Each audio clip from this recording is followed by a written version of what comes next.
All right, I have with me again the return, the sequel, James Kelley. We're going to talk about craziness, total insanity and madness, craziness, and theology, and who knows what else. We'll just see where it goes. James, how are you? Great, how are you? I'm great.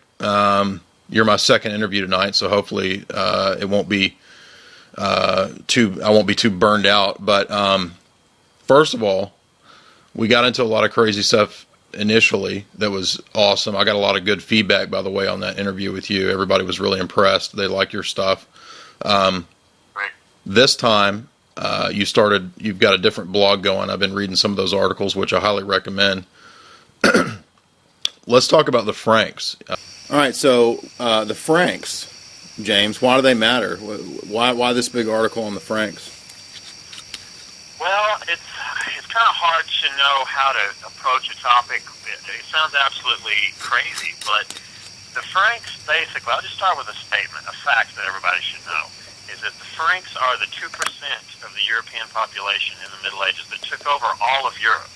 Right. Even England. In 1066, they took over England with William the Conqueror was a Norman Frank. And it even took about 100 years for the Franks, once they took over England, to start calling themselves English. They would still call themselves Franks. And most of them didn't even bother to speak English. So Franks are, not only did they take over Europe, but they instituted a different societal form. A lot of people just say it's feudalism, but it's two different things. It's feudalism and manorialism. And feudalism has more to do with the different feudal lords and how they related to each other in a power structure. Right. But manorialism was on the ground level, all the people who were not Franks, who 98% of the population, right, how they were going to live and how they were going to relate to the Franks. What there would be is a fief or a manor, a small plot of land, which some historians have called labor camps, because you would have formerly free peasants who could come and go as they please, more or less, who were then tied to this small plot of land. Which is a labor camp, yeah. Yeah, and the thing that's really weird is that you don't get this if you just read the basic text, the history text. It's just like, well, this system developed where everyone had mutual obligations, right, and the people were protected. Well, actually, Georges Duby and Poli and these different Annales historians from France have looked at the records, and I said, no. What happened is the castle was invented, amongst other things, but the Franks actually invented the castle. You see, if you get technical about it, before the Franks came to power, before the 700s and 800s, you had mainly in Europe what's called burgher forts, big, huge structures that are big enough to have all the livestock and all the people and all the leaders of a community and the surrounding environs inside these walls, inside a fortress, to protect them from, incursions from other groups. But with the advent of the castle and the Franks, it's, as R. Allen Brown said, it's an invention of the Franks because it's fortress/domicile. It's basically a house that's also a castle.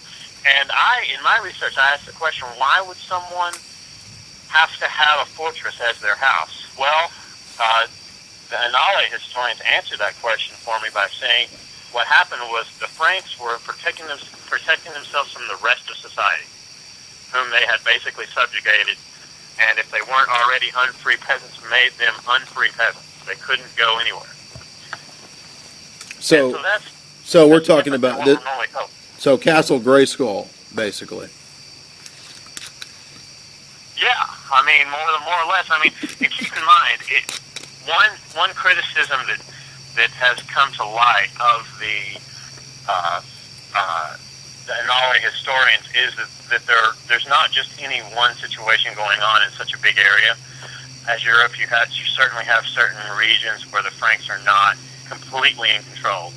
But wherever there are Franks, there is manorialism. There's a plot of land that is split up between the castle and then the surrounding lands around the castle, which the peasants, the non-Franks, the non-free, have to spend some of their laboring on, and then they're able to labor on their own plot in order to subsist. So but they're essentially, by no means free. Essentially a parasitical symbiotic relationship. Sure, and I mean, if you look at George Duby's work, The Three Orders, and all of his many other books that have been translated, he pretty much shows that the Latin word that's used in all the official documents, because that's where we see that in these castles they would have a keep, they would have, they would basically be the judge, the jury, the commissary, and everything right there in the castle. And they started keeping records. They would have clerics to keep the records if they didn't themselves, the feudal lords. And the Latin word that's used to describe anyone who's not a Frank, anyone who's not a knight in the castle, is servus, which S-E-R-V-U-S, I think.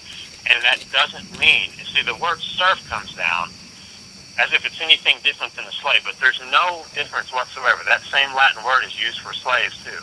Right. Slaves that are,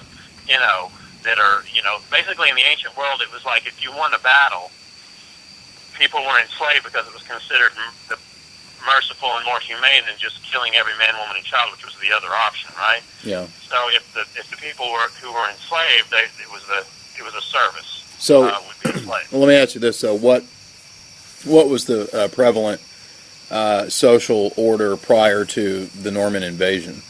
I mean, was it not that way?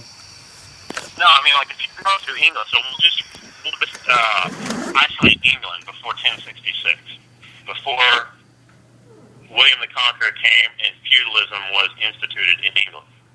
Well, right. Before that, you had basically on coastal regions, you had all free farmers who were the vast majority of farmers, because there wasn't a lot of big urban culture in England before 1066, and even for a long time after that, really. But the people that you had there at that time, you had in many coastal areas and some inland areas, you had public works, basically, that every free person had to spend a certain amount of time on, but they were burger forts. They were bridges. They were things that everyone used. Mm-hmm. So it was like everyone, there wasn't any division in society that was as drastic as I'm a Frank and I'm in the castle, and you're not, and you can't go anywhere, and you have to do work for me all the time. There was nothing like that. There definitely was, a yeomanry. There was definitely farmers, and there were, just like in any area, any time in history, there were definitely poor people. But there was nothing along the lines of the feudal revolution, as Gotcha. As Duby called it. So essentially what we're getting at here is the reason this is relevant for the modern era is that the modern world is basically presently structured and moving into a situation of being even more structured along these feudal lines. I think, for example, of the UN plans to basically parcel up all the continents into free trade zones that will allow certain elites to have basically fortresses, and the rest of the land will be classed under, UN zones where no one can go because they're wild zones, rewilding, and so forth. In other words, that's why this is relevant for today. Sure, that's absolutely relevant. Keep in mind also, though, one other thing that makes it relevant to me is that with the Franks, they also had their own theological purview, which they used. We talked about that a little bit last time, about the Council of Frankfurt. These are the same guys. These are the Franks. And basically, if we read history books today, they'll say, well, there were Europeans, there were the Carolingians. But if you look at their own documents, they call themselves the Franks. Charlemagne is the king of the Franks. Right. His kingdom is the Regnum Francorum, the Frankish kingdom. And, you're right about what happens, though, strangely enough. There's a weird kind of lateral movement, because around the late 700s and the early 800s, you have pretty solidified kingdom under Charlemagne, but they never had anything in place that would keep the kingdom from fragmenting. And so it all fragmented into these little bitty fiefs immediately. And whether that was intentional or not, there's really no way to tell. We can just simply say this happened. But this is kind of, I try to let people know, or get across to people, that this is where we come from.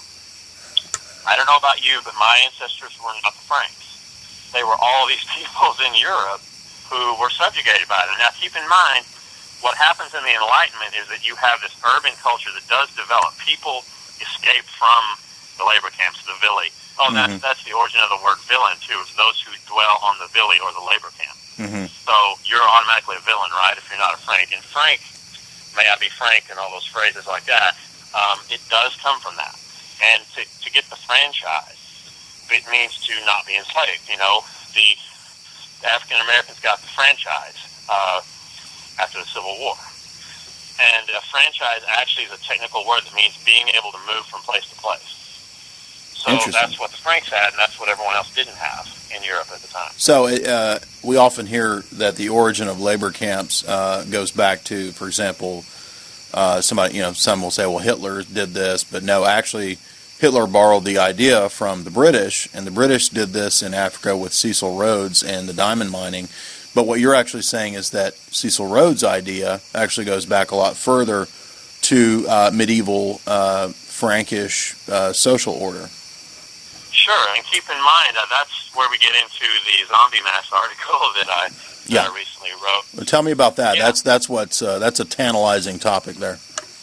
Sure, and keep in mind, in order for people to understand where that fits into my work, Graham Greene had his philosophical novels, and then he had his entertainments, as we spoke of in our private conversations. Well, that was more of an entertainment for me. It's highly speculative, but that's not a bad thing, I don't think. It's just important to... Not at all. It's one of those articles where I'm simply throwing ideas out there and seeing if anything sticks. And basically here was the whole point behind the zombie mass article is what happens in 1096 to 1099, roughly the First Crusade, is that most people think, oh, well, these knights in shining armor, these Franks, went and went on crusade. But actually, in many battles, 9 out of 10 people at those battles at Mara and Antioch were actually just commoners. And so how did they get there? Well, apparently they were preached to by these clerics and even disgraced former Frankish lords who were preaching on street corners about how everyone needed to go to Jerusalem to get it back from the Muslims. And so apparently everyone just in this big, huge, dirty mass just took up their stakes and went to the Holy Land. Right. So mainly we have, and then that's where we get the tradition of the Tafers, which is, we see that in the chronicles of the Middle Ages. It says that it means the miserable. They were those people who they certainly had no food, they had nothing. They didn't have any weapons even, but actually they won battles. And apparently the way that they did it was that they ate people. Wow. So that's kind of where we come. And the thing that was really strange for me when I got to looking at the sources was any time that these strange situations happened, it wasn't like someone was taking a body over into the corner and eating it like, well, this is a really horrible thing, but I've just got to do it. No, it would be out in the middle, almost like a mass, and there would always be a Frankish lord or a former Frankish lord would be orchestrating the affair. And I got to looking at more sources, and apparently in around 1020 in Spain, there was Roger of Tosny, a Frankish warrior. This is what the chronicle says, that he was fighting with Muslims in Spain, and he staged a cannibalistic mass or ritual in order to see if any spies were in his army, because he had some Spaniards, some people in his own army. He wanted to see if any of them were really loyal. But actually, think about that for a minute. That's a strange way to try to root out spies, I think. Let's have a cannibalistic mass. And if you look at what else the Franks are up to at this exact same time, to me, it makes more sense to think of it as a religious or cultural motive, because the Franks at this time start getting into blood piety. Right. What would be the motive there, in your view? Well, it could be many different things. I'll just throw this out there, and you might be able to speculate a little bit as well. But there's a practice that started with the Franks in the Middle Ages called body division, and it's where a Frankish warrior dies and the body is divided. Some of the body goes here, the heart goes there, the innards go to this other place. Well, apparently it started during the First Crusade, where Frankish warrior would want to be buried on his own estate back in Europe. So there was a process called Evisceration, which was actually called by others outside of the Frankish Empire the Mos Teutonicos, the German or Frankish custom, because no one else did it. They're like, what is this craziness? What are these people doing? Well, what they would do is they would boil the body, the flesh. They would put the body in a big stew pot and just boil it and take all the flesh off the bone, throw the bones in a box, and salt down the meat and send it back. So that got me thinking, why? I didn't mention this in the article, but I thought, why are they salting down their flesh and taking it back to Europe? And basically, part of what I've theorized is that it has a lot to do with the fact that if you're a Frank in Europe and everyone is a Christian, quote unquote, you have this tradition that when a saintly person or leader dies, their body's going to be incorrupt if they're a saint. So right. It could be incorrupt, or at least the decaying process could be slowed. Right. Well, we have stories of early Carolingian rulers who died, and they tried to put their body in a case and take them a distance to get to their estate, but the smell was so rancid that a person reportedly died from it just by being near it. So, I mean, think about it. You do have a sort of problem here. You're saying that because I'm a Frank, I'm noble, I'm closer to God, and you should work for me.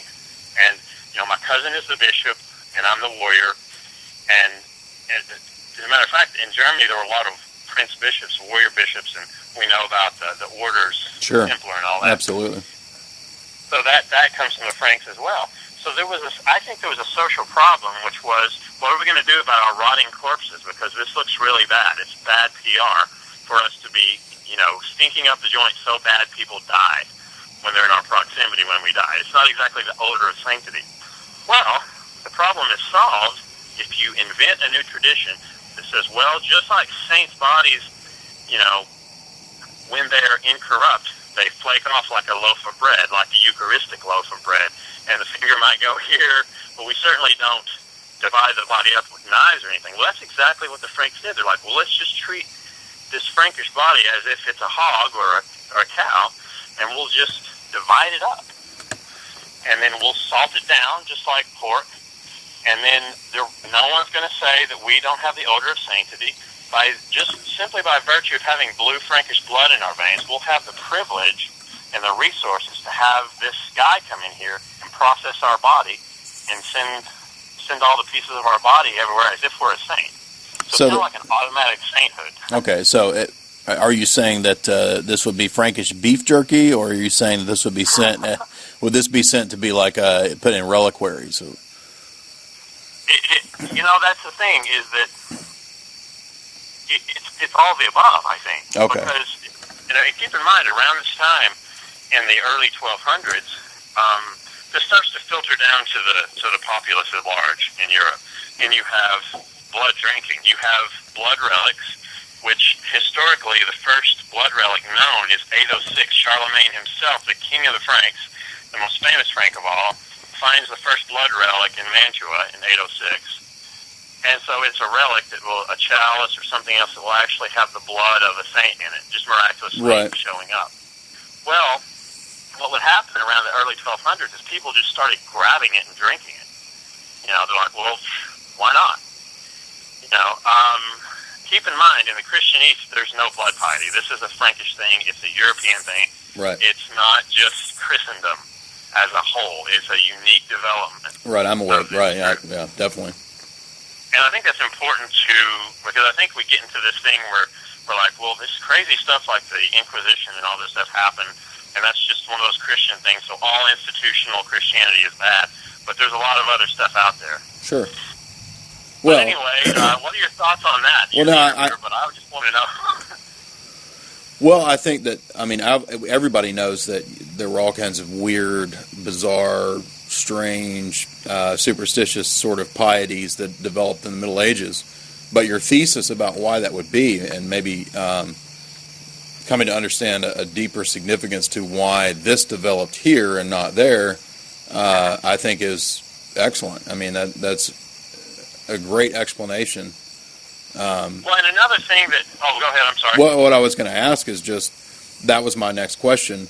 Why amongst the Franks do you speculate that this kind of blood piety would develop? I mean, I guess you kind of already answered it in the sense of, well, we're the blue bloods, we're better than you, so naturally our piety, or our blood, is more precious than yours and should become venerated.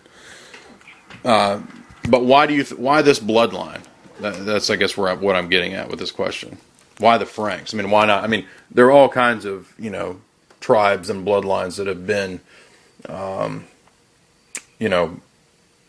tyrannical over other tribes and, medieval lords that were tyrannical all over the world.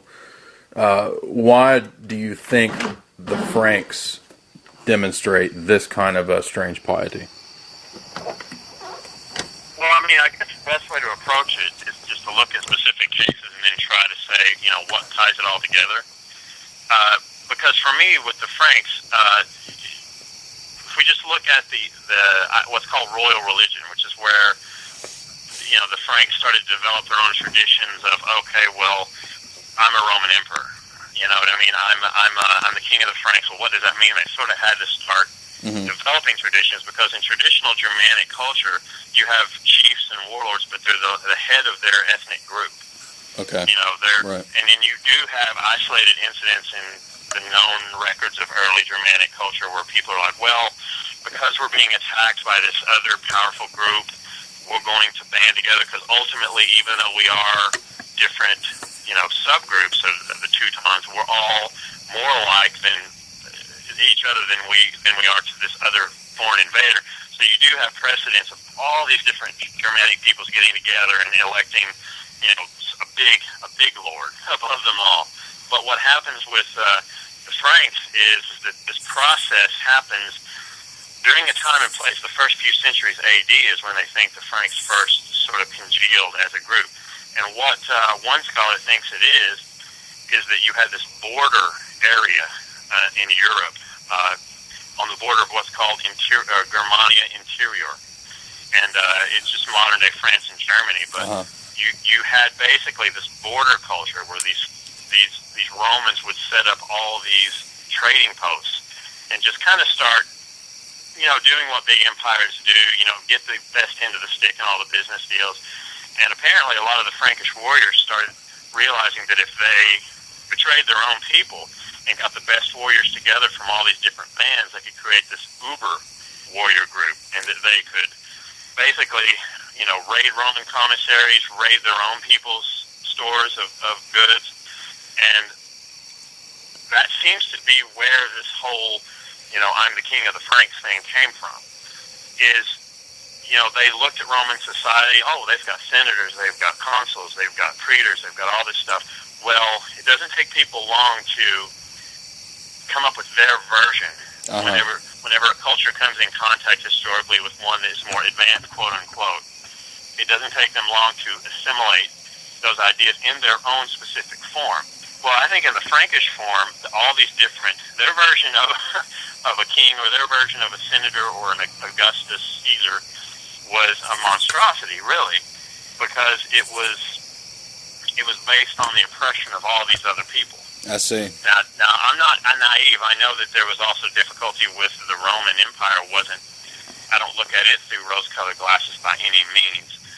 But it seems that with the Franks, there's a new principle, which is the division of society is the upper 3% are by blood related to each other, and they can bear arms and live in castles, and everyone else is going to be subjugated. Right. So that's... Well, let me ask this. Can we make a connection here with the rise of the Roman papacy? I know that, from books that you've promoted and recommended and even stuff that you've, for example, Father Romanides, when you first posited this a few years ago, when we first started talking on my initial blog that I had, I didn't really know about this, but then when you read what Romanides says about the Franks and the attempt at a second imperial power to rival the Byzantine power. There seems to clearly be a lot to this. So what I'm getting at is, clearly then, would you make a connection to the rise of the papacy in the West? Sure. I mean, if you think about it, the papacy at the time, think about the Seventh Ecumenical Council, 787. At that council, it's where they said you must have icons. Icons are part of Christian piety, and without them, you don't have Christianity. Well, we talked last time about how the Franks had already put forth, or actually in response to 787, they put forth their ideas about images, the Augustinian idea that, well, you don't actually kiss the icon, you don't venerate the icon, you just look at it, and there's this kind of visual piety, that you do, where you kind of have an inner meditation that takes the place of actual genuflection and veneration of the icon. Well, actually, research that's come out lately has shown that the Franks sent people to the Pope. They sent a group to the Pope to try and negotiate this and say, hey, well, we are the Franks and we do have the best theology and we are the beloved people of God, so maybe you should get with us on this icon issue, and then also, while you're at it, add the filioque to the creed. Right.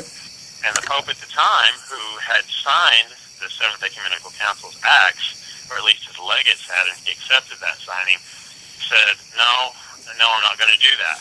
But then there was a council, I think in 825, where the same papal legates signed the acts of a council which had the filioque in it. Right. And Father John Romanides has shown, I think, that basically what he was doing was a diplomatic move, which was trying to appease the Franks, because there was an Orthodox interpretation of the filioque at the time, which is evinced by Maximus the Confessor and other writers' writings on the filioque.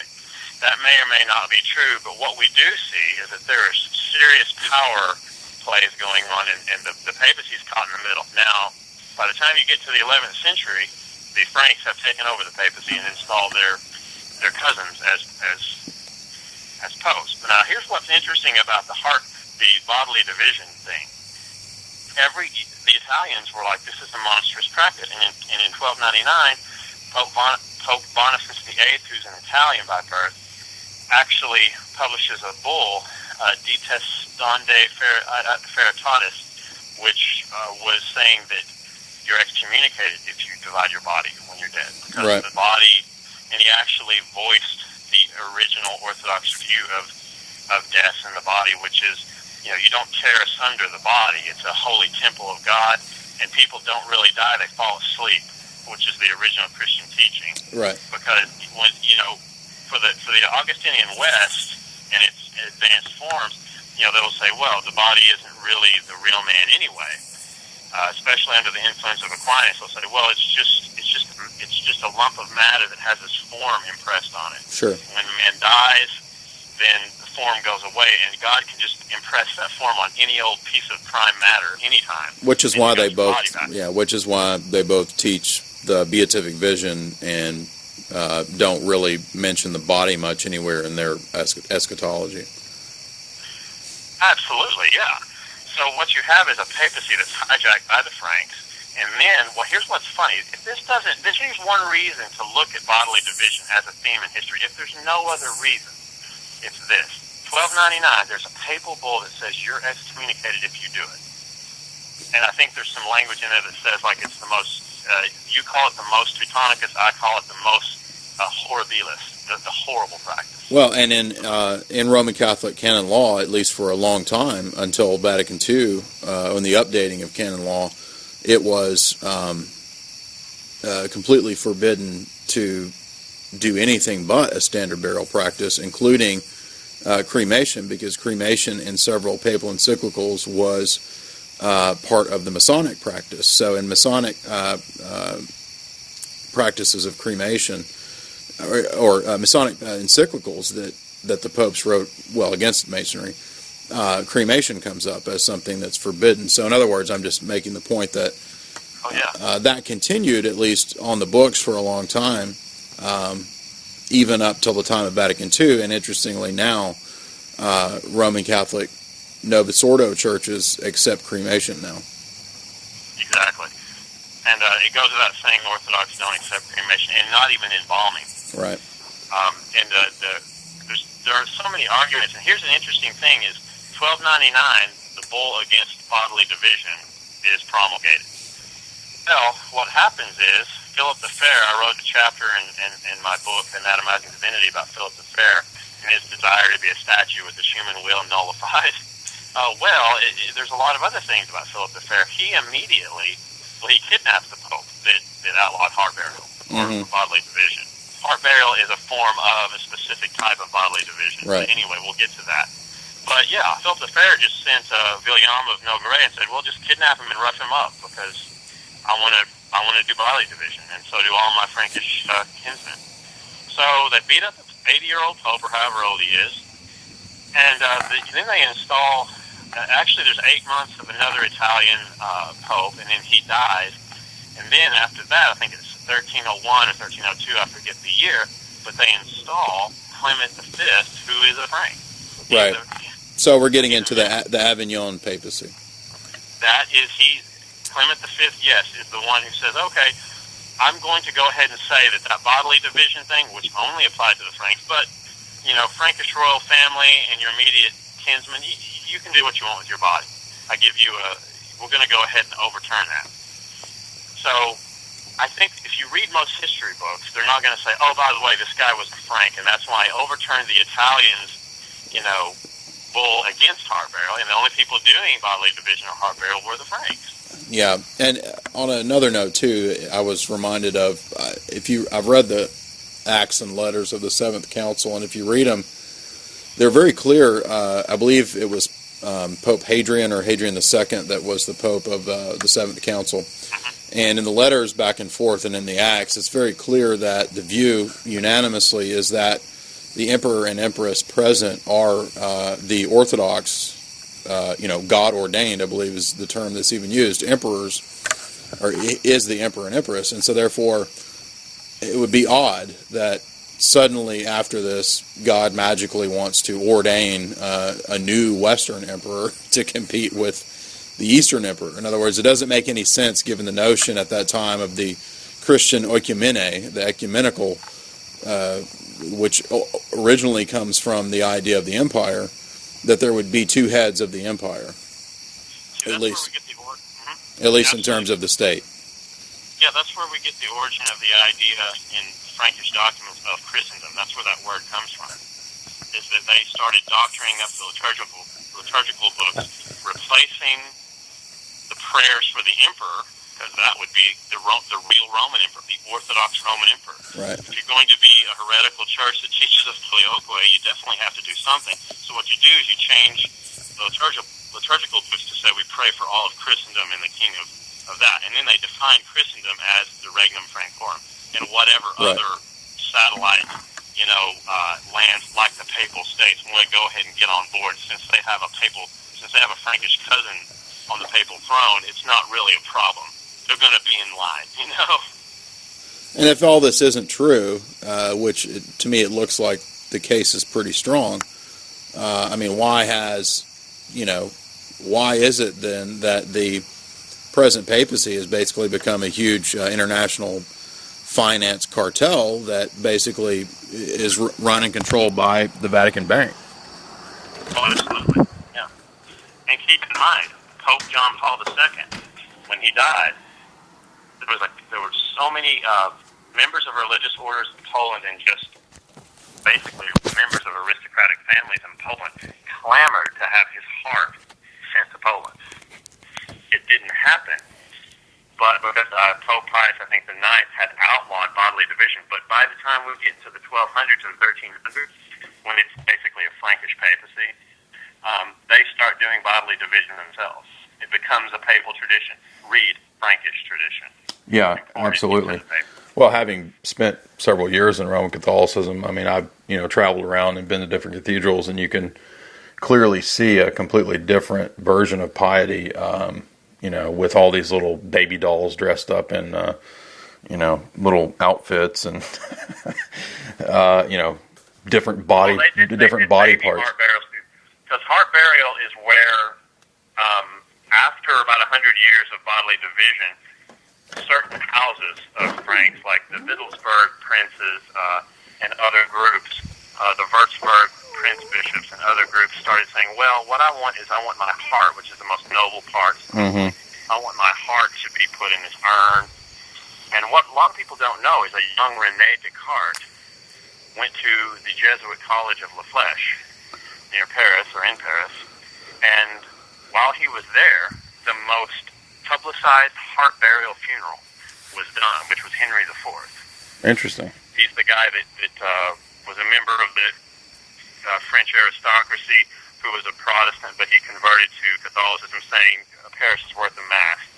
So he converted to Catholicism. When he died, all these hardcore German, and I'm talking modern Germany, so the eastern part of the former Reich Francorum, a lot of these people, this is the Reformation time now, these groups of hardcore counter-Reformation Frankish princes were saying, okay, so now Henry IV died, so let's go ahead and get this Frankish bishop to parade his heart on this long course all around France and Germany, and we're going to stop at every town and let all the people venerate the heart. And it said that the people cried copious tears over his heart, which was on a black cushion, and basically René Descartes was there and wrote a poem to the heart of Henry IV.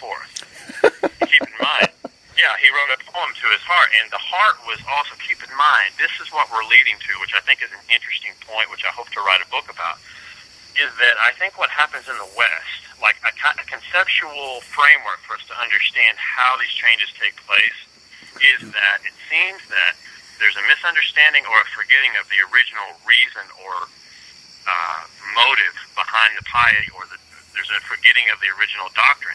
But then there's the lagging on of the external form. Mm-hmm. So what happens, I think, is a deformation where people are like, well, what do we do with this?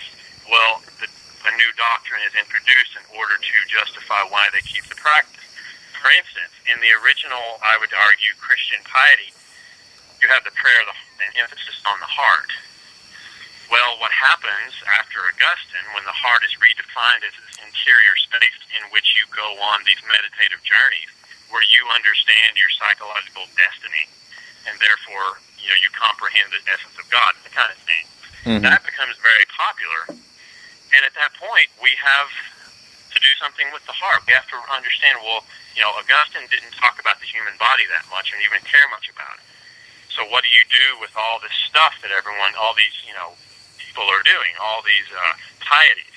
I think that's where a lot of the heart piety and the blood piety comes in, is having to understand why we even do this, so that you'll have these stories that come up in the West, like, oh, well, we, in this book of legends called the Golden Legend, which is a very famous book of Catholic saints, where you have the story of St. Ignatius of Antioch, where his heart is cut open after he's dead, and there's the actual gilt golden letters of the name of Jesus in his heart, I think is a misunderstanding of the original teaching about the prayer of the heart.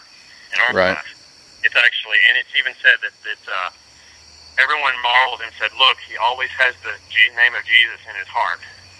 So it's this strange kind of literalization, which tries to justify, oh yes, we're still doing everything we're supposed to do, and here's the reason why. Wrong, because it's a new reason that's kind of drummed up, Interesting.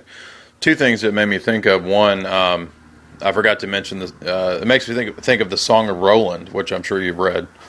Oh yeah. Yeah, which of course details all these legends about Charlemagne, and you have, if I recall, there's mention of the Spear of Destiny and things like that, which of course Hitler was interested in the Spear of Destiny, which I'm sure he tied some sort of Teutonic mythology to, and on top of that, it makes me also think of, although I don't want to give too much credence to this, but I'm sure that in some way there is some legitimacy to the notion of the Merovingians or the Frankish elite as somehow being descendants of Jesus in some sort of weird Gnostic way. granted, there are all kinds of there's all kinds of junk out there that deals with this subject, a lot of conspiracy nonsense, but there is this tradition, even amongst British and Germanic and Frankish royalty of being in some way some kind of descendant of Jesus. I mean, that's not disputed. And I never thought of it before, but just because there are billion selling books like Holy Blood, Holy Grail, Right. We're not. I don't think we have the latitude to dismiss something. If it strikes a chord and people can believe it, it doesn't mean that it has any validity in and of itself. But we have to explain the significance of that interest. And I think that if I had to say, just shooting from the hip, why Holy Blood, Holy Grail? Why is it this whole thing about Frankish bloodlines and being of the same bloodline as Jesus? Well, think about what I was going to go into about royal religion. What is royal religion? Well, it's this kind of pseudo-secular theology which rises up around Frankish coronation rituals. Exactly. Ideas about Frankish kingship. And what happened is, and there's the famous book by Kantorowicz, The King's Two Bodies, Right. which talks about how there were these Frankish clerics, the treatise of the Norman Anonymous, around I think the 13th century was written, which used texts which were actually Nestorian texts, which, if for those that don't know, the Nestorians were early Christian heretics. I mean, I realize they're still around now, and they don't consider themselves heretics, so no offense intended. But from the perspective of the Chalcedonian Orthodox and even Roman Catholics, they would be considered heretics because they would say that the divine nature and then the human nature of Christ basically coexist as a kind of contract that says, well, we have a will that's not in conflict with each other, so basically that means it's a unity and it's one person. Well, basically what the Norman Anonymous did was take this heretical Christology and apply it to kingship. To say, well, basically what happens is you have the king, the person, we'll say Charles V. He has his earthly person. He's just the guy, And then what you have, though, is the office, the official person, which is a different person. And if you look at Nestorianism, they'll talk about two persons, two hypostases, the divine person of Christ and the human person of Christ. And what they did is just take that. It's kind of like they have this toolbox of these old rusty tools, and they're just kind of jangling them around and seeing what they can use. And what they used in this case is the idea of two persons. Why did they do it? Well, they did it. I'll tell you why I think they did it. If you look at the reason I chose Charles V is that we have a book of the coronation ritual that was actually used. And what they said is, here's what they did. They would make the king go to his bedchamber and lay down and sleep as if he's in his deathbed, and with most of his clothes off. Then the next day, no one's in his bedchamber, not even the queen. And then the next day, the bishops and their advisors come with their crozier and knock on the door and say, we want the king.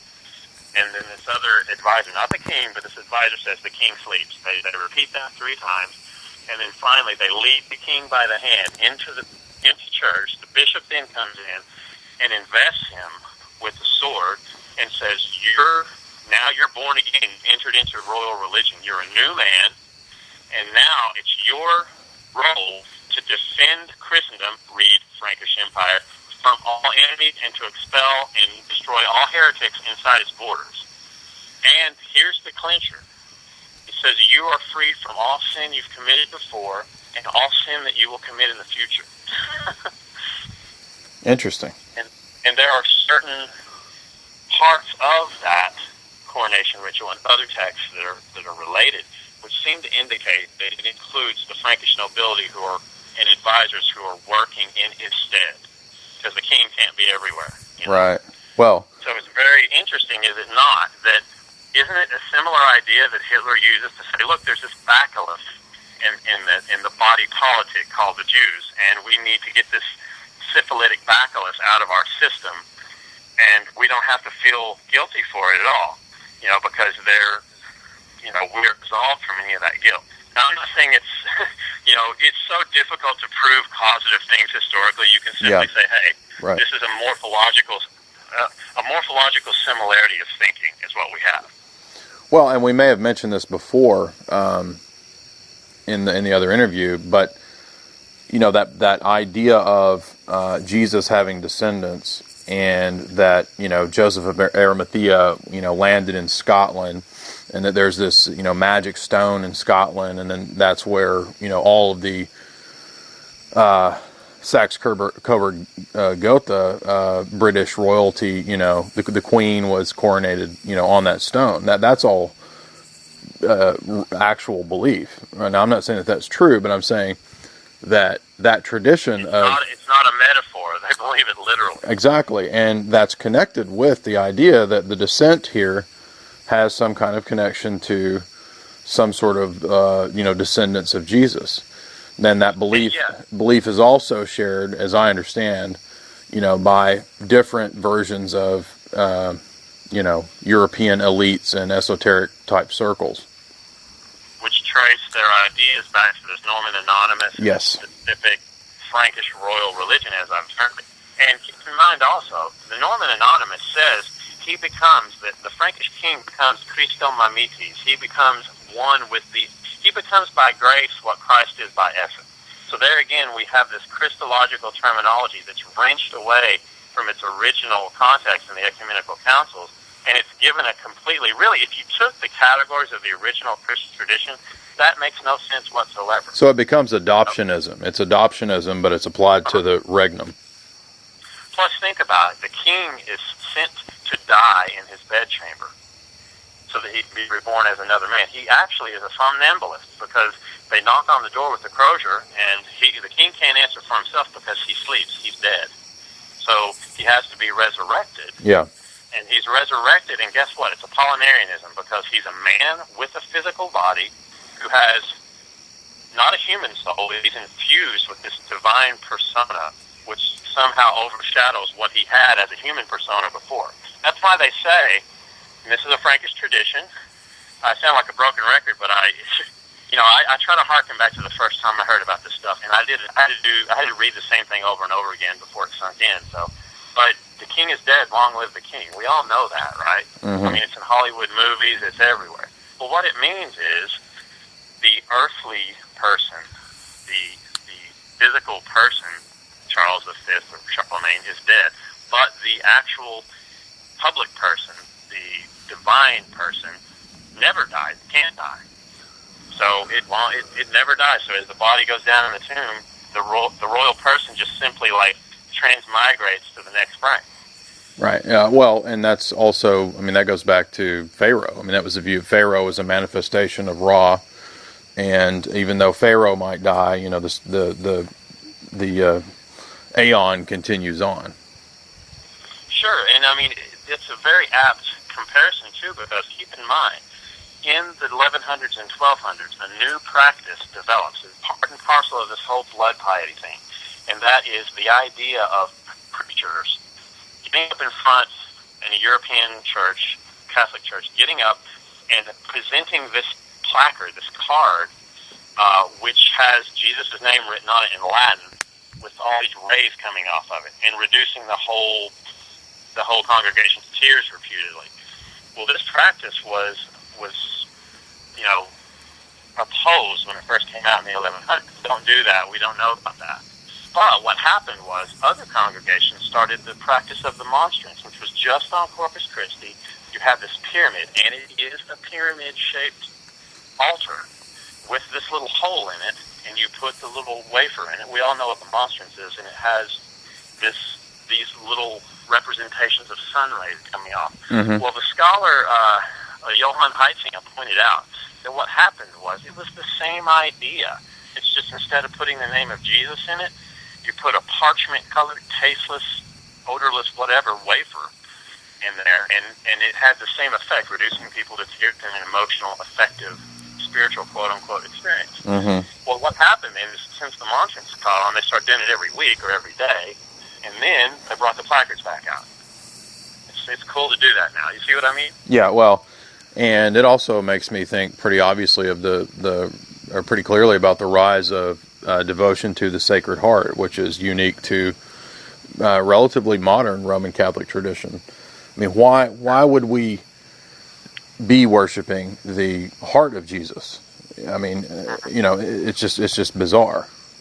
But as if there's some sort of special magical power to the heart as this visual image separated out of Christ's body. It's an obvious, to me, confusion of metaphoric language and language that symbolizes spiritual experiences, which is what the scriptures are about and what the writings of church fathers and councils are about.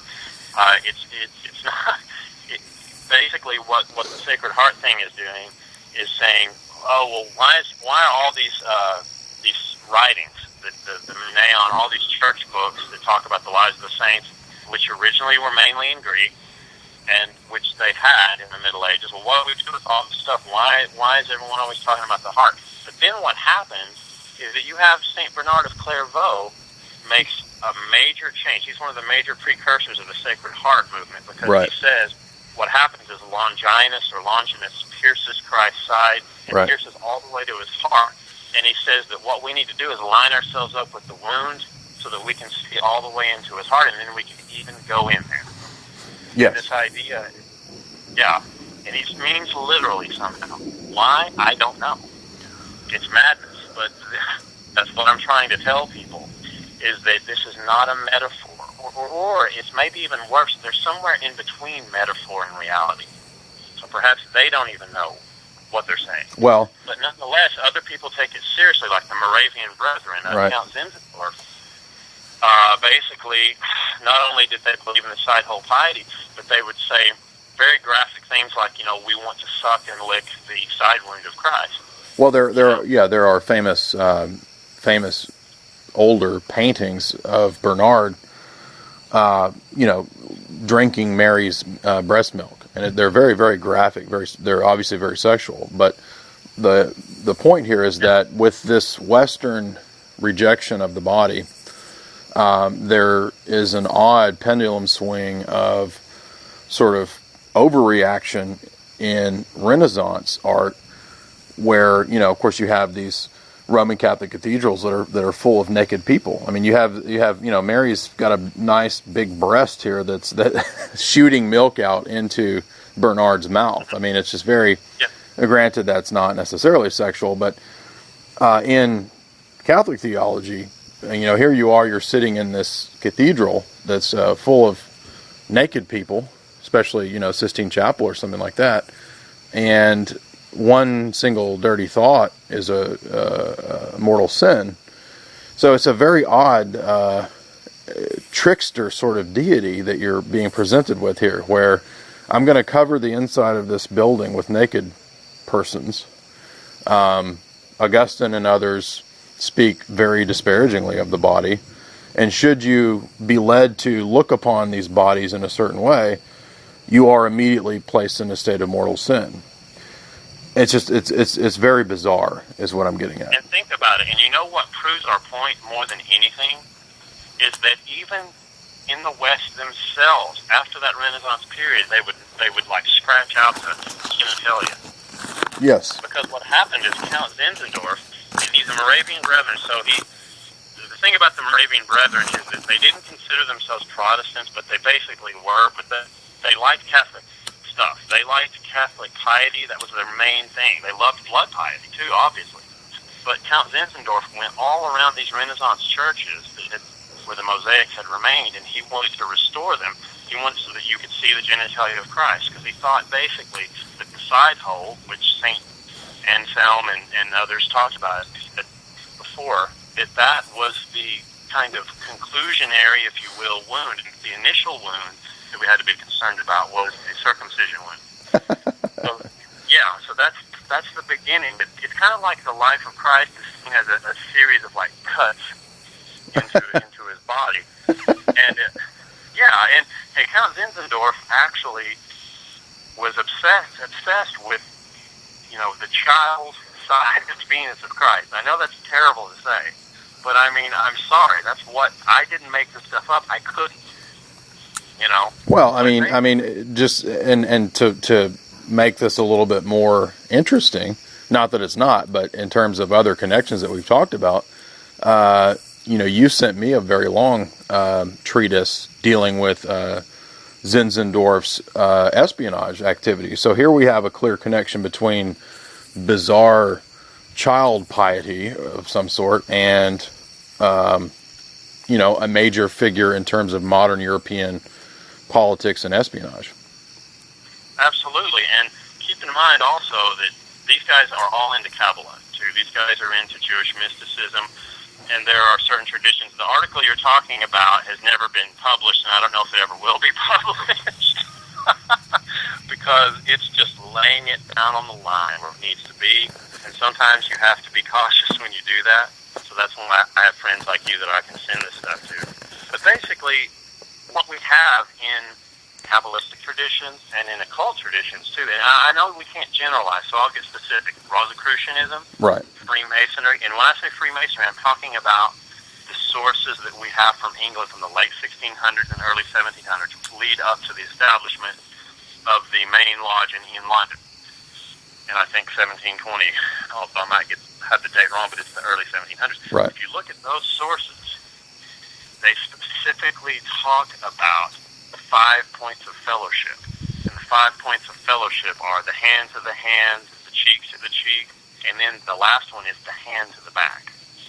And the weird thing about it is this face-to-face and cheek-to-cheek and hand-to-hand, this isn't a biblical verse.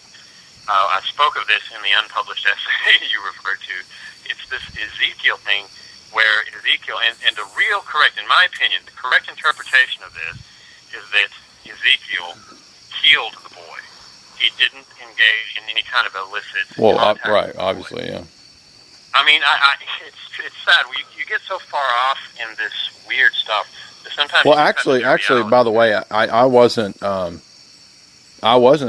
talking about I was talking about the dissertation that woman had written about Zinzendorf that was like, 700 or 800 pages, some 500, 600, 700 pages. You sent me. Okay, yeah, you're talking about Mary Keith Schuchard. Yes, that's it. She's very, very good. She's worth looking into. There's the book about. There's the book that deals with Zinzendorf, which is Why Mrs. Blake Cried. Talks about William Blake's strange sexual beliefs and how they came from the Moravian Brethren, because his parents went to the Fetter Lane Moravian Brethren Church, where also Emanuel Swedenborg, the spy. I'm sorry. I was thinking of Swedenborg, and I said Count Zinzendorf. I apologize. You can't be blamed. The book goes through a million trillion different names, just like a lot of books that cover a lot of ground do. The guys blend together, but yeah, you basically what you've got is this is what I've come to conclude. I was talking when I referred to the essay. Did I ever send you an essay that dealt with all of this stuff? I think you did. Yeah. Okay, yeah. So if you would go through that, because that talks about what I'm about to say, which is where there's this Elijah tradition in certain Kabbalistic teachers interpreted this Elijah thing where he put his face to the child's face and put his arms to the child's arms. They interpret it as some kind of carnal union. Right. That actually brings about some kind of great, esoteric power. end. Right. Well, Zinzendorf had a field day with this because he's already obsessed with the naked child, Christ. And the wound on his penis is his favorite thing to fixate on. So when he takes and runs with this 5 points of fellowship thing, and the point I guess also is that it's at the center of the Freemasonic initiation for the third degree is 5 points of contact with one's brother. If you add to the mix the idea of the Templars and some of the accusations made against the Templars and their rituals, you begin to realize that there's something seriously troubling about this. And I don't know the full answer to it, nor does any other researcher, but I can only tell you that what seems to keep creeping up is this strange kind of idea that rotting human flesh and basically altering what I would call the normal sexual relationship between a man and a woman, somehow altering it due to some kind of doctrine, some kind of esoteric Gnostic teaching that an individual feels is going to better the world if they commit this act. That seems to be at the heart of a lot of it. What it all means in the big scheme of things, well, that's for, those are for future books. Now, you said rotting human flesh? Is that what you said? Yeah, think about it like the Hiram Abiff part of the Freemasonic ritual. Basically, apparently according to these early texts, whenever you do the handshake, you grab the finger of the other person, and then you slip your hand off of their finger. And it's called the slip. And what it represents is the rotting flesh of Hiram Abiff coming off of his finger. And then, at the end of it, there's a secret word, which is variously interpreted, but it seems to be the word matched in. And the matched in represents you putting your hand on the lower spine of it's basically, if you want to know why, here we go, I'm laying it out on the line, aren't I? To me, it's like you've got the rotting flesh of Hiram Abiff, and the final move is basically the violation of the dead corpse's backside, basically. Because why? Because it has all of those connotations if you look at the text. The match pin is the spine, and it even says, if you correlate it with other Masonic texts, it says you touch the base of the spine. So that many people feel that's a euphemism for, unnatural relations.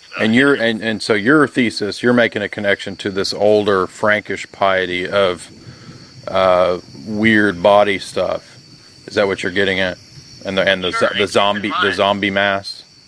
Yeah, certain chronicles say that Charlemagne, had one of his Frankish knights was his lover. We don't know if this is true, but there are certain chronicles that say that. Yes, chronicles will say anything in the world, especially against a prominent leader, because he had enemies and he had friends. So we certainly can't take that as a historical source that proves anything.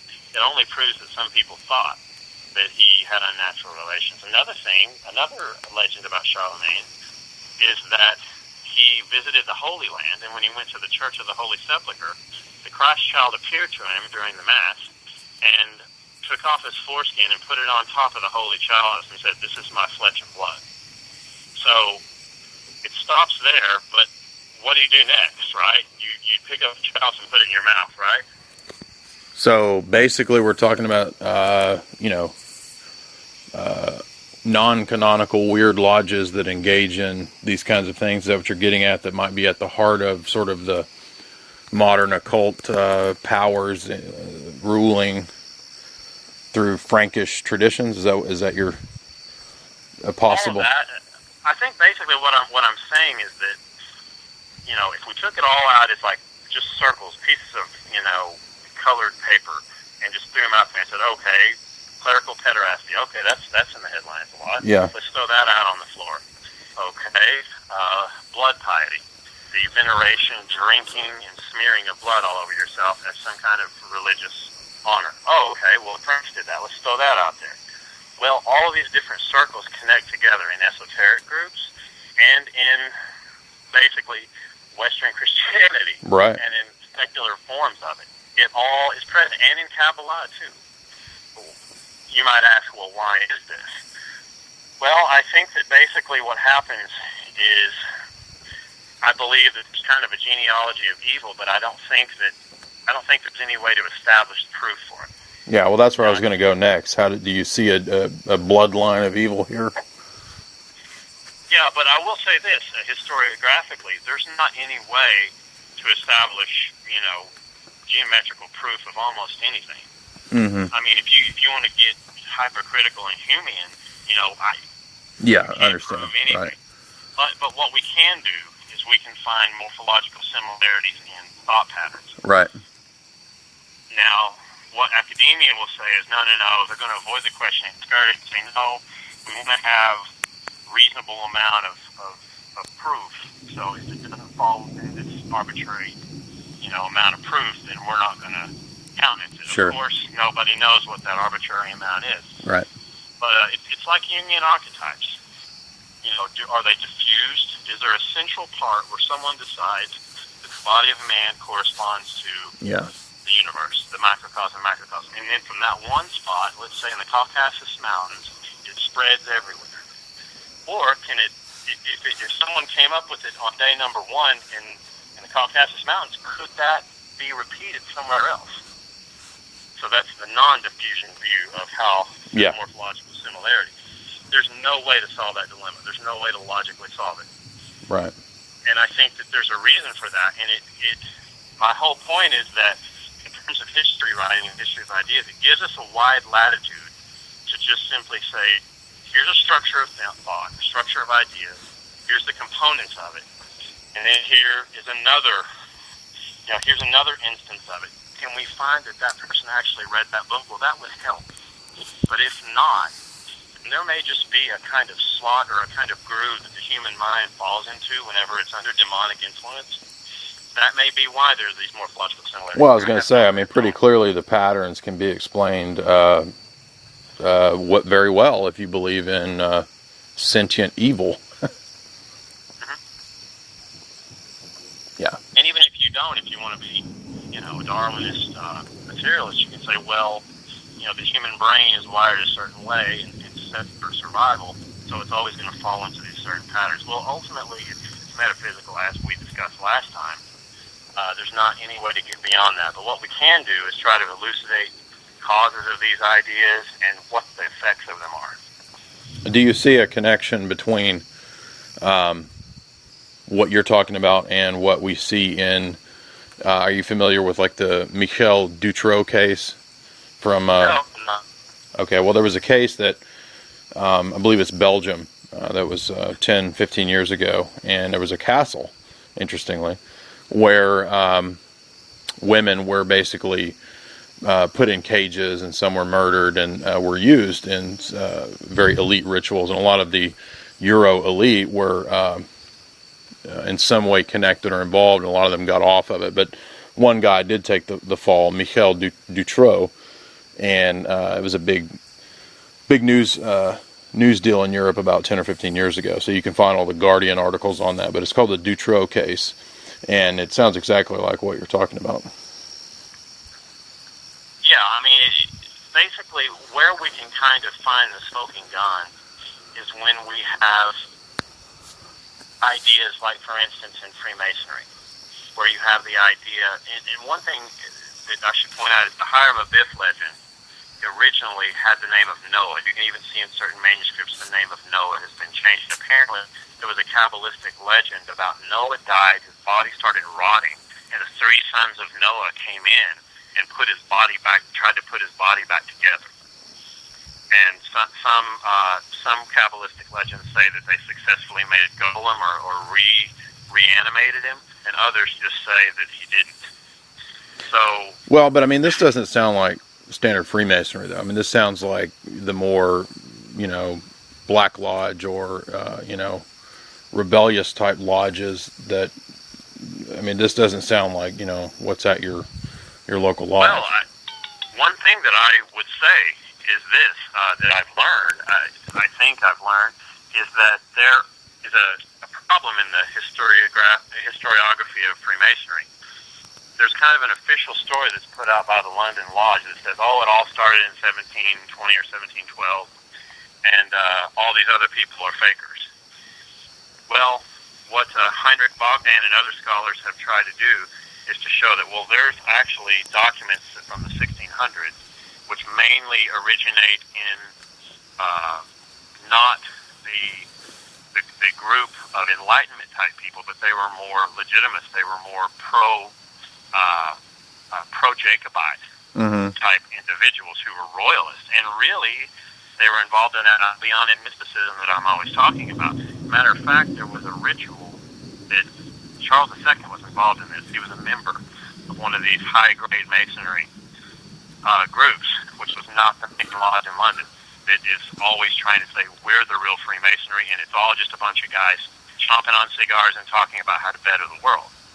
Well, this other high-grade version, Scottish version, is, and remember, of course, Charles, the bloodline they come from Scotland, right? Right. Well, this particular ritual, a royal ritual that went on in Charles II, he did the 5 points of contact with another male and said, this is furthering the energy and power of the, of the Jacobite throne or whatever. So, I mean, there's a lot of studies out there. Now, I'm not saying that you're wrong, but what is your source on that? Yeah, well, Heinrich Bogdan's Western Esotericism and Rituals of Initiation. Okay. Is one book, and then he cites tons of books, which I also read. But I'll definitely write something up on that on my blog and get something going on that, because that's a really... Well, I mean, that shouldn't be surprising in the sense of, I mean, royalty, the vice of royalty is, homosexuality. So that really shouldn't be that surprising. Not that I'm not surprised. I'm just saying that, Sure. When it comes to royalty, there's not really anything that should be surprising. And let us not forget, I mean, since we've kind of talked around all these different strange teachings that seem to there's always a Charlemagne story that goes along with all of this stuff. I mean, the child Jesus and the inappropriate touching, and as you might call it, and then also the blood piety. All of it seems to go back to Charlemagne. Well, maybe the spear of destiny, that maybe that's also a phallus. Well, yeah, I mean, the Longinus, traditional Roman spearman who pierces the side of Jesus Christ. I mean, that's a really odd thing, is it not? I mean, if you think about it, it's kind of a visual icon where it's like we want to actually go inside of the heart of Christ. And people may say, well, they're not being literal. Well, look at St. Catherine of Siena. She literally believed she had the first heart transplant in history, that her stony heart was replaced by the fleshy heart of Jesus, and it was not a metaphor, because she specifically says, well, his heart, is in my chest now beating, and I mean, it's pretty... Right. Well, and of course, Catherine of Siena is the I believe it's the Bugnini, not Bugnini, Boccaccio's, no, not Boccaccio. Who's the, I'm going blank here, naming off. Yeah, I'm picturing it right now. The orgasmic, the orgasmic statue in the Vatican that was designed by Caravaggio, I think. Yeah, and the funny thing is, not funny actually, disturbing thing is that if I'm not mistaken, that sculpture is based on the actual life of St. Catherine of Siena. The documents were prepared by the nuns and other prelates who were around her and knew her, and said, yes, she did have, orgasmic. Yeah, it's the nuptial union that she has with Jesus. That's what it's about, and I think it has to do with her receiving a ring and all that too. Yeah, and there were other women mystics of the Catholic Church that had a wedding ring burned, like a ring burned around their finger that showed that there was some kind of spiritual wedding ring that had been placed on there, but you can't see it, or something like that.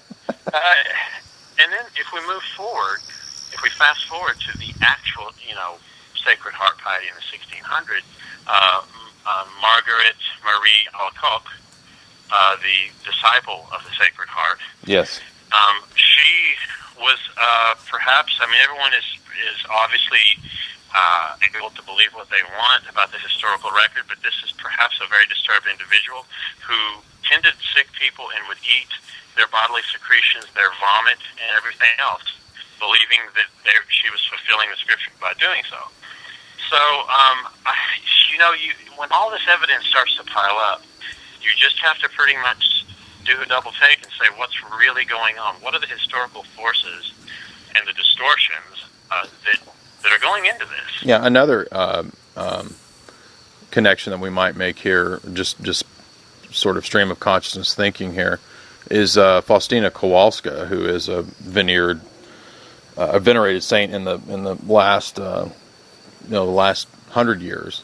I forget which pope decided that she was a saint. I think it was probably John Paul I or II. But Faustina is responsible for the idea of Jesus as being able to extend mercy, and there's a specific painting involved with this where it's Jesus and there's like these rays of light shooting out of him.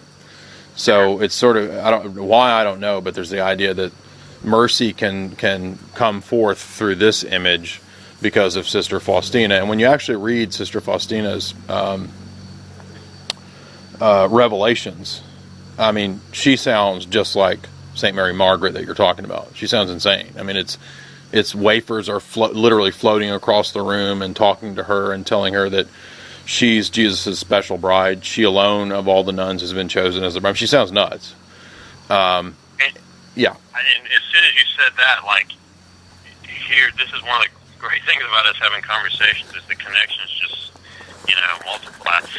There's a long Frankish tradition of taking words from the scripture, which are meant to symbolize a spiritual truth, and literalizing them and making them fly through the air. For instance, add to the baptism of Christ as the gospel account. Holy Spirit descended like a dove. Yeah. Well, if you look at the text on the first coronation of a Frankish king, Clovis, in 496 AD, you actually have the priest couldn't get there with the anointing oil in time, so this little Tweety bird, pardon the expression, but this little Tweety bird, Holy Spirit, starts flying through the air, coming down with this vial, and supposedly the bishop took it and anointed Clovis, so you have the beginning of the Frankish royal line, right? Wow, that's interesting. Well, that's the origin of the holy ampoule, which is supposed to be uncreated substance, which only the Frankish king can have on his head, which makes him the most Christian king. So basically what it is just a barbaric, bonehead misunderstanding of a very important, Well, basically, we're dealing with what are Frankish con men. Yeah, and I thought about this all day today because I was worried I was going to sound as crazy as the people I'm talking about, which is what you fall into when you start kind of saying, here's the thought pattern of this person in history, and you end up sounding crazy, but they're crazy, and you're representing, you're saying this guy thinks this way. And it kind of makes you a bit excited because you're like, how can this happen? But I forgot what we were talking about. I got lost in the madness.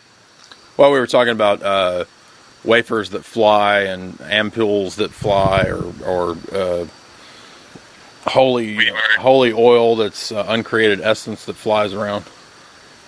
Sure, the uncreated essence. And what's funny is the French revolutionaries, the first thing they did in Paris when they ousted the Franks and eradicated feudal law, which I'm not in sympathy with the French revolutionaries on many points, but I will say that they got the holy ampoule, put it on an anvil, and smashed it, and said, "There's your uncreated oil." And not that I that's a good thing. You should. Well, the Enlightenment's a pro and con thing. I mean, it gets rid of a lot of Western superstitions at the same time as going in the direction of adopting a new superstition. And a lot of these guys, as Billington and other scholars have pointed out, there's an underbelly of the Enlightenment. Those guys would go to fortune tellers and strange, body houses, and I mean, they were not. They had their own superstitions that they had their own pet superstitions they preferred, and who could blame them for wanting to overthrow Frankish power? But it was, as Roland said, the French Revolution was a non-apostolic, anti-Frankish revolution. Mm-hmm. And basically another thing they did, which isn't really fun, it's disrespectful, but nonetheless, when you're beat down and told that you have to be Frank slaves for generation after generation, you can't blame a group of peasants who played football with the head of a member of the royal family. They raided the crypt at Saint Denis, I think, and came out with the head and played a game of football with it. Now, do I think that's a good thing to do? No, but it's certainly understandable. Well, Nietzsche warns the elite, and I think it's Beyond Good and Evil. It's either Ecce Homo or Beyond Good and Evil. He warns that when the elite become out of touch with the populace and they're so decadent that they can't even interact with those that they subjugate, they invite that upon themselves. I mean, you hope that everything goes well for everyone at all times, but then sometimes people are asking for it. But you still hope bad things don't happen. But you can make the distinction between someone that wasn't asking for it and someone that was. Exactly. At other times, you wonder, are you asking for it yourself? So you always have to keep that in mind. But